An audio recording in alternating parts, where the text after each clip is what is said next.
Oops, wag mo muna scroll up mga kanegosyo. Ako nga pala si Jepoy, isang negosyante. Isa rin akong DJ. At meron na akong 10 taon na karanasan na pagkalugi sa pagninegosyo. Hindi po ako vlogger, hindi po ako influencer, isa po akong content creator mga kanegosyo. At ang topic natin ngayon, paano mo gagawing negosyo ang core gift mo? Ito, tapusin mo 'to mga kanegosyo, sigurado marami kang matututunan. Lalo na kung nagsisimula ka pa lang magnegosyo, lalong kailangan mong tapusin 'tong negosyo na 'to, video na 'to. Ito yung mga hindi ko nalalaman nung nagsisimula pa lang ako. At kung nagninegosyo ka naman na, lalong kailangan mong tapusin 'to. Siguro ito yung mga iniisip-isip mo araw-araw mga kanegosyo na magpapasaya sa'yo.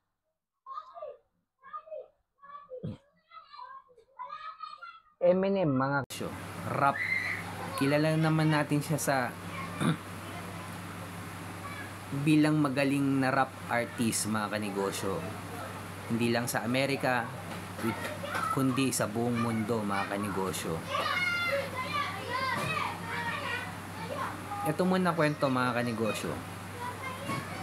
Way back 2015, 10 years ago, nung nagsimula ako magnegosyo sa school kung saan ako graduate ng college. Graduate po ako ng marketing management mga kanegosyo. Doon din ako nagtayo ng negosyo na sari-sari store, pambansang negosyo. Bakit sari-sari store? Kasi yun yung pambansang negosyo at pang-anim ako na sari-sari store doon mga kanegosyo.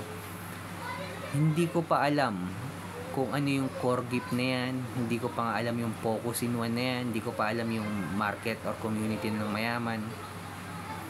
Hindi ko pa alam yan mga kanegosyo. Nag-execute lang ako at after a year, natuto din ako kung saan talaga ako nararapat at kung ano talaga yung core gift ko.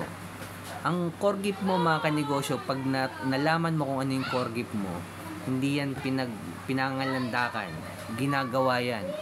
Halimbawa, nalaman mo na ang core gift mo talaga is pagrarap. Hindi mo kailangan ipangalandakan na ang core gift ko pagrarap. Ginagawa po yan. Hindi po yan pinagyayabang or what. Once na malaman mo kung saan ka magaling at kung ano yung core gift mo, ina-apply natin yan through action.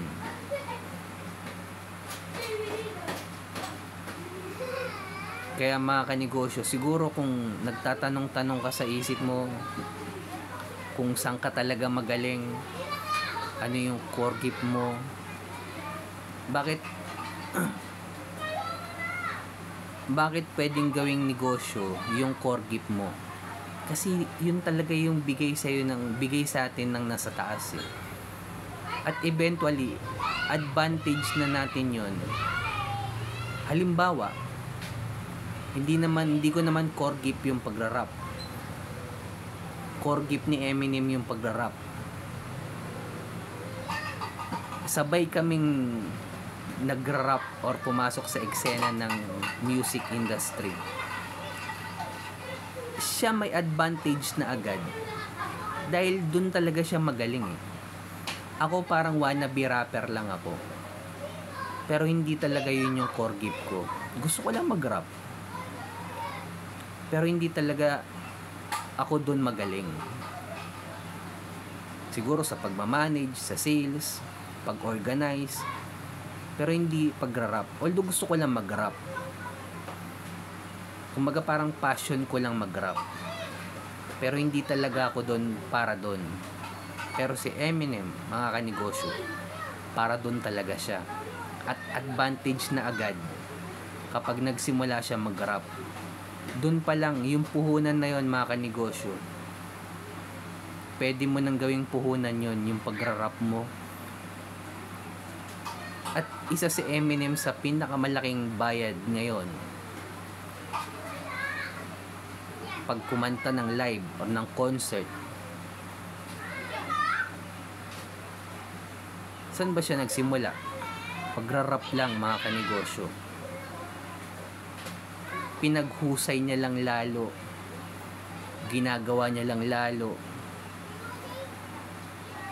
At eventually mga kanegosyo, pwede mo nang gawing negosyo din tulad ng ginawa niya. Focus pa rin kung saan siya magaling.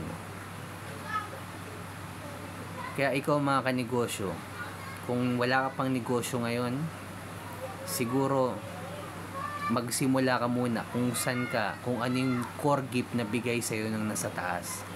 Dahil ayan yung puhunan mo na para sa pagsisimula mo ng negosyo.